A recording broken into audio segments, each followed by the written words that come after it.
6. And I'm here. Oh, yay. Good morning, Rick. Good to hear you. Good morning. All right. And I don't know if you heard, we've got Justin, Barb, myself, and Deb on the line. Sounds good. All right. So certification of open meeting law requirements have been met. Adoption of the agenda. So move. So moved. Second. Okay. Motion by Rick, second by Deb. All those in favor, say aye. Aye. All those opposed, same sign. Okay, moving forward, we've got approval of minutes from the previous meeting, and I see we've got Samantha with us too. Good morning, Samantha.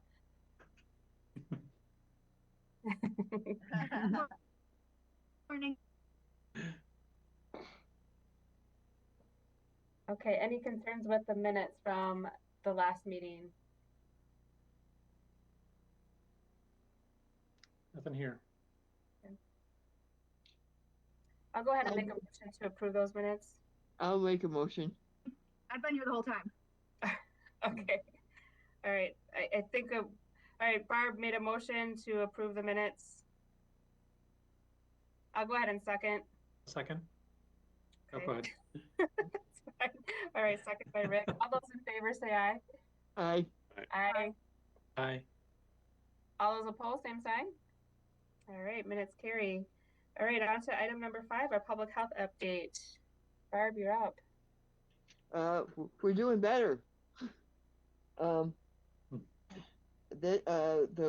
snapshot, we've had 17 new cases between the 18th and the 24th, which is, it's low compared to how we November and December. We have had a total over the entire period of 36 deaths and 3,389 lab confirmed cases. We had a total of 108 who were hospitalized, no new ones last week. We do have one currently hospitalized, which is an improvement. We had 3 the week before. And our percent positive right now is around 12%. So COVID contact tracing is down, so we've got a better handle on it, and we're doing a better job of keeping everything documented in the WEDs where it's supposed to be. Today is our last scheduled testing by the National Guard. It's out at the annex. It's running 9 to 4. The last time the last 2 times the National Guard was there, we had 19 and 13 respectively. I'm not sure at this point what we want to do going forward. Maybe we were doing them every other week. I'm thinking that we'll sit back in March and maybe try to schedule another one in April when the weather starts getting better and people are out and about more. Since I have to pay somebody to sit over there with the National Guard,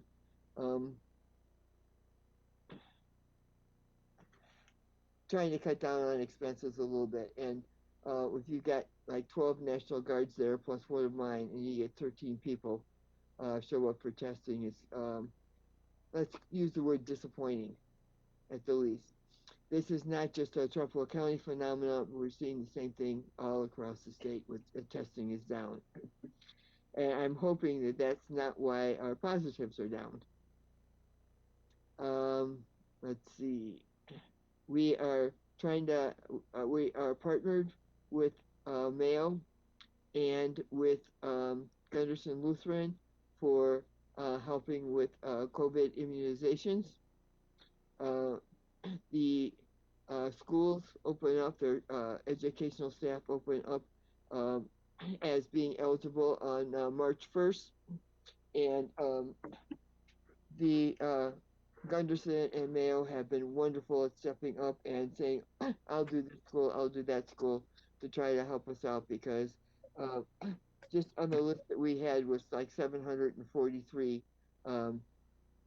school staff that we would need to do as quickly as possible. Starting mid-March, the state is earmarking 25% of what they get in COVID vaccines for educators.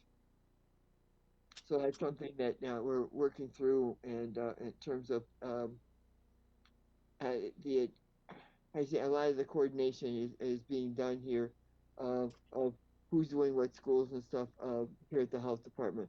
The healthcare providers and the schools are doing a lot of individual appointments and coordinating with each other. In general, we're doing the eligible groups on Wednesdays in March. So we'll be setting up, I think the March 3rd clinic is almost full. But otherwise we'll be trying to be out at the annex on the 10th, 17th, 24th, and 31st.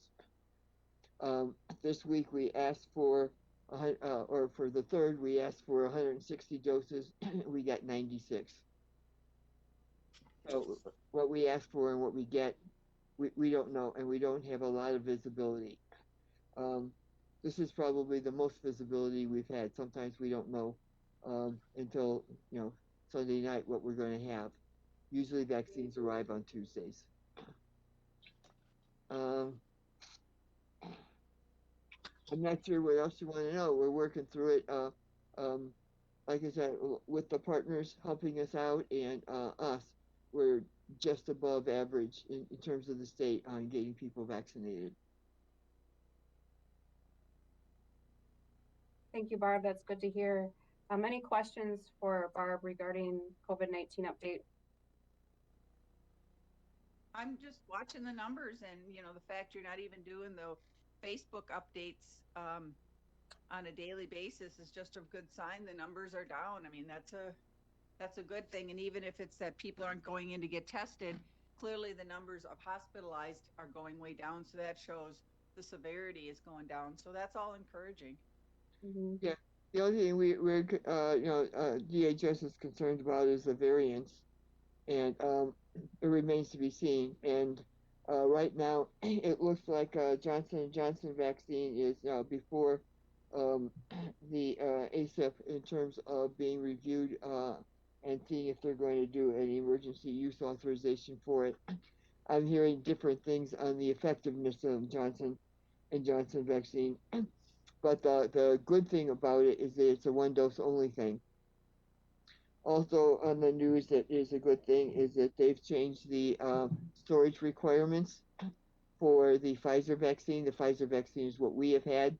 That's the one that previously has required the deep freeze. Now it sounds like it's being brought down to what I would call normal freezer temperatures. Some vaccines need to be stored in a freezer, and some need to be stored in a refrigerator. So we have the capabilities of both here in the health department. But it's going to, the fact that it can be stored in regular freezer should give us a little bit more flexibility on getting doses in arms. Unlike, I don't believe that I'm not sure, but I don't believe that Johnson & Johnson requires mixing. The Pfizer vaccine requires mixing, the Moderna does not. And I think I'm done. Okay. Thank you, Barb. Good information. Any questions for Barb? Okay. Moving on to our item number 6, discussion and action relating to COVID-19 grants available through the Routes of Recovery Program and other sources.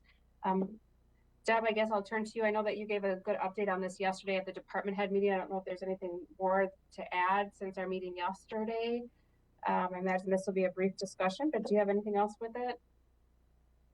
So through the CARES funding, which was mainly for wages that were covered already by levy, we received $540,000 some odd dollars.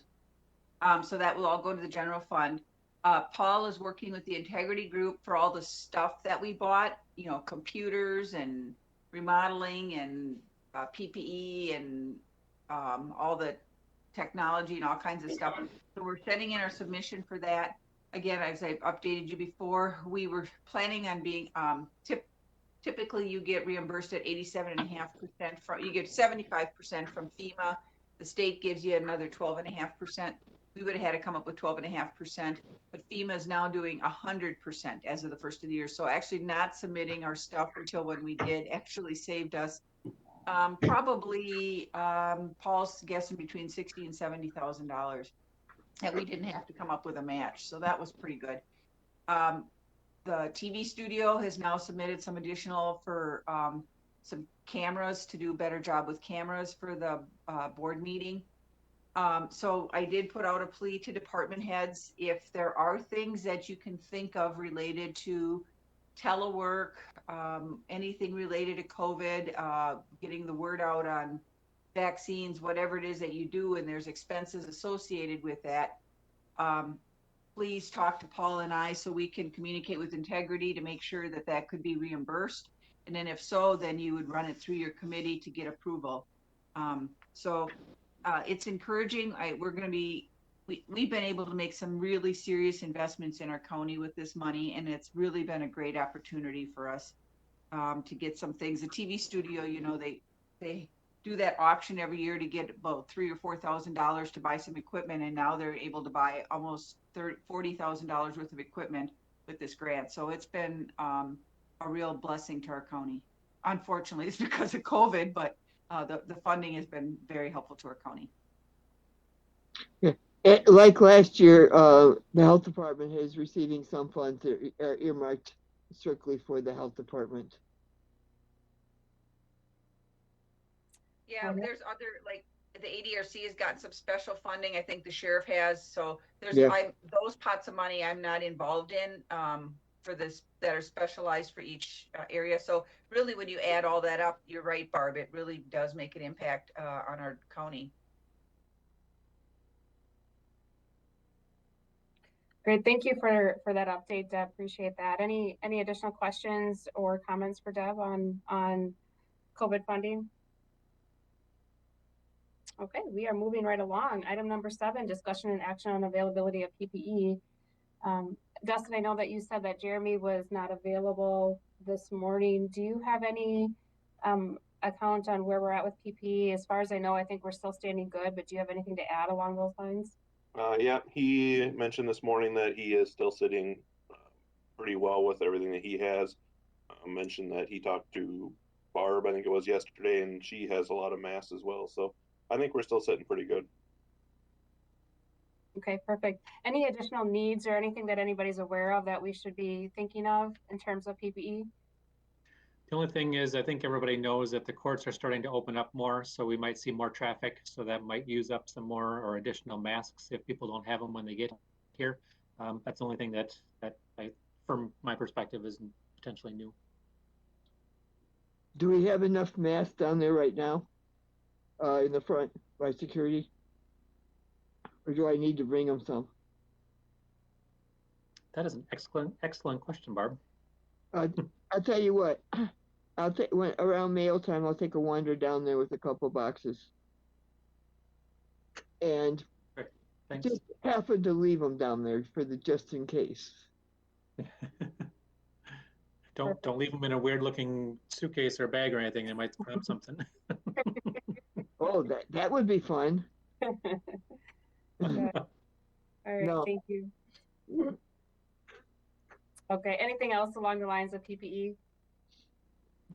Our human services staff will be coming in the office at least half time starting March 1st.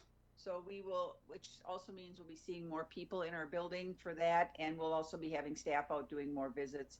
So we'll be using more PPE, but I think we're set pretty good. But that's about it. Okay. Okay, Deb, you said you have enough masks? Sam, we got quite a bit, don't we? Yes, we haven't really used any because everyone comes in with their own mask. So we are sitting pretty good. We don't need any right now. Okay, just checking. I have 8,000 sitting in my office. Great, good to know, Barb. Thank you. Okay, moving on to our item number 8, relating to COVID-19 related county policies. We've got our virus outbreak pandemic response plan, our precautions, preventative measures for facilities and staff, and then other topics for future meetings. I know at the last meeting we had talked about this pandemic response plan, and we still have a number of departments that haven't submitted anything to committee members as far as what their department response plan is.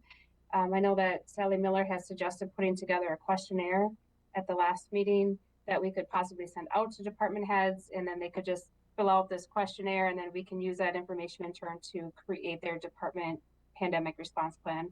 I know I touched really briefly on it at the department head meeting yesterday, but I mean, I didn't really, I guess, pause for any feedback or anything like that. But does anybody have any further thoughts along those lines, or maybe utilize today's meeting to start putting together what we would want on that questionnaire?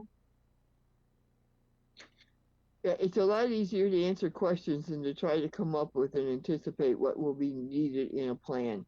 I like the idea of, you know, asking some questions to give department heads a place to start thinking about it.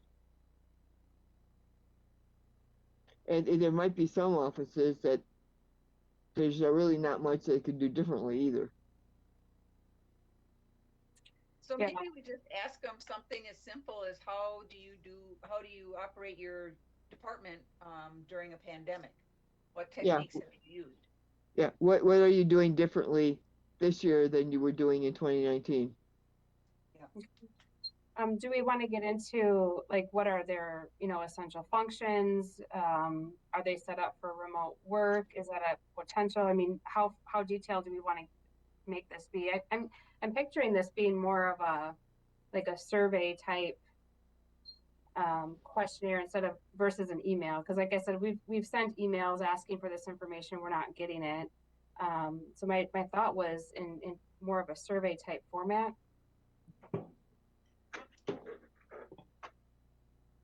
The other thing you could do is just call them up and say, tell me how have you done business differently, and maybe find out what I'm struggling with a survey, because a survey that you would ask my department versus a survey you would ask highway or that you would ask register of deeds we have very different critical features, and I'm trying to figure how do we quantify that in a survey. Maybe there's a way to do it. It's not coming to my mind. Okay. Yeah, and that's certainly a good point too.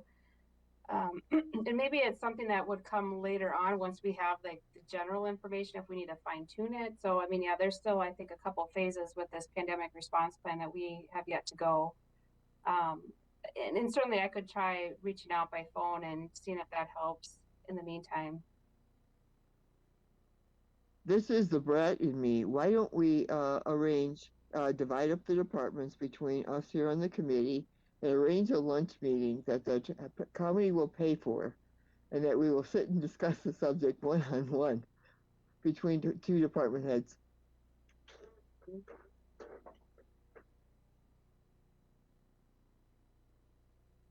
Okay. Well, the resolution that went through on Monday said that county paid food would be to do something other than to just be to benefit staff. So we'd have to be like inviting businesses in or something. I'm not opposed to the idea of lunch. I'm just not sure we can get the county to pay for it. I like your idea, Barb. Bribe them with food. I mean, I like the idea.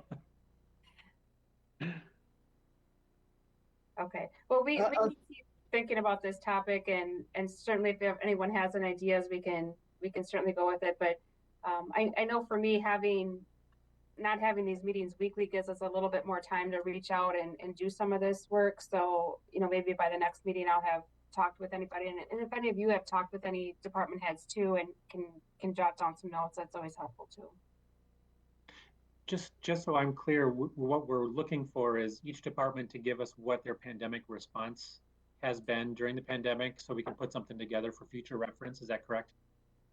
Correct. And in some of the information that I've been getting, and even going back to when we had started the pandemic, department heads had emailed like kind of what their plan was at that time. And again, it's nothing really elaborate or detailed, but just, you know, how is your department functioning? Are you working remotely off of county equipment? Are you, you know, splitting your shifts? Are you staggering staff? I mean, again, every department is so different. So it's just a real kind of summary of what they've been doing.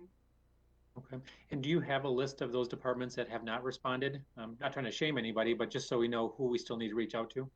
I do. I don't have it in front of me at the time, but I do have an ongoing list. Okay. I have to go answer our doorbell. I'll be back. Okay. As I say, I hear music. Maybe for our next meeting, maybe we can kind of talk about maybe some of the things that we want to ask the departments and then have a list and then maybe divide it up at that point in time, or at least discuss doing that anyhow. Okay. Sounds good to me. Thank you, everyone, for your input on that. Okay, anything else along those lines of pandemic response? Any other ideas or options before we move on? I do agree finding a simple, I mean, when you ask somebody for a pandemic response plan, that seems overwhelming. So if you were to break it down into some questions or just kind of a conversation, a lot of times you can get what you need. The whole project just sounds scary. Mm-hmm. Okay. All right, we will keep this on our agenda. Moving on, any additional precautions, preventative measures for county facilities and staff? I know, Rick, you had mentioned about the increased traffic with the courts opening up. Is there anything that we need to be mindful of or getting out to staff, or what are your thoughts on that? I think just letting them know that there's going to be an increase in traffic. So if they feel they need to take any extra precautions for their own sake, they certainly can. There still is going to be the mask requirement and the social distancing requirement in court. Jeremy is going to be doing the additional cleaning. And so they have their protocols in place, I guess is where I'm going with it. Basically, we're going to go back to the exact same process that was occurring from, I think it was June through November, before they kind of quote unquote shut down again. The court system is still encouraging virtual appearances, but jury trials will resume, so there will be some increased traffic. I think just letting them know. So if they start seeing increased number of people, they know why. But I don't think anything additional has to be done that I'm aware of. I'm back. Okay, that sounds good. And Barb, for what Rick just gave an update on the increased traffic with the courts opening up for jury trials. Yes, I was on that meeting. Okay. Thank you. Okay. Anything else along those lines from anybody in the group? Okay. Other topics for future meetings?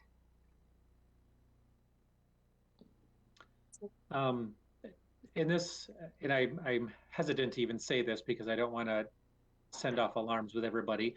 But I mean, you know, with the court kind of doing some loosening up and doing some limited reopening, you know, at some point, we're going to have to start the discussion as, you know, as the courthouse needs to open up a little bit more because there's lesser restrictions within the courthouse, for example, obviously at the court, you know, maybe some discussions going forward on how that would look, making sure we're not doing too much too fast or too much too slow, whatever the case might be. I'm just, you know, I think that conversation probably needs to start happening at some point.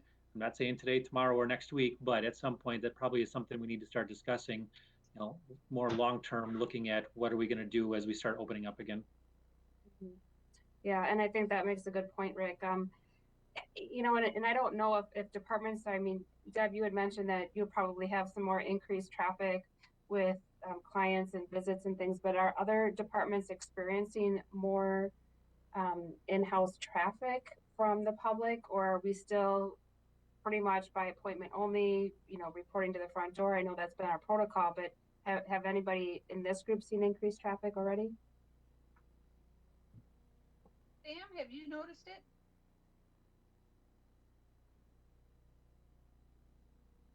I have, yeah. Not only to our window, but I guess just in the hallways in general. There's not a pile more people, but there are more than there has been, you know, in the last 8 months or whatever. And yeah, they still go to the Wisconsin room, but sometimes they just go, like if they're upstairs and they need to make more than one stop, then they're traveling the halls and things like that. So there is an increase. Yeah, I would think that based upon the time of the year that we're gonna see more people, more contractors in here for building permits or well permits or stuff like that. Um, in terms of people having to be in here for delivering papers and stuff like that. Okay, yeah, so we'll keep that on our radar for meetings going forward and kind of discuss if we need to modify plans or how we should communicate that. This makes a good point, and I think it's good for us to keep talking about it. Okay, anything else along those lines? No, I think the timing is right to talk about it because again, the folks that are most vulnerable, all of them have been eligible for vaccines. And so that's, you know, we're protecting the most vulnerable in terms of COVID. The weather's going to get nice. We can do more. I mean, I just think it's just time to start having that conversation. Okay. All right, any need to go into closed session today? I'm not aware of any. Okay. All right, before we move forward, are we good to set our date for the next meeting? I don't want to cut anybody off if there was additional conversation there. No. Okay. All right, so it looks like our next date, if we're going to continue with this every other Friday, so our next meeting date would be March 12th at 9 a.m. Okay, I will not be here on March 12th, just so you know that. Okay, good to know, Barb. I can give you whatever, information beforehand. Okay, that sounds great. All right, otherwise we'll move for March 12th at 9 a.m. We'll go ahead and adjourn at 9:33. Have a great day, everybody. Thank you. Rick, Thanks, everybody. Rick, can you stay for just a minute?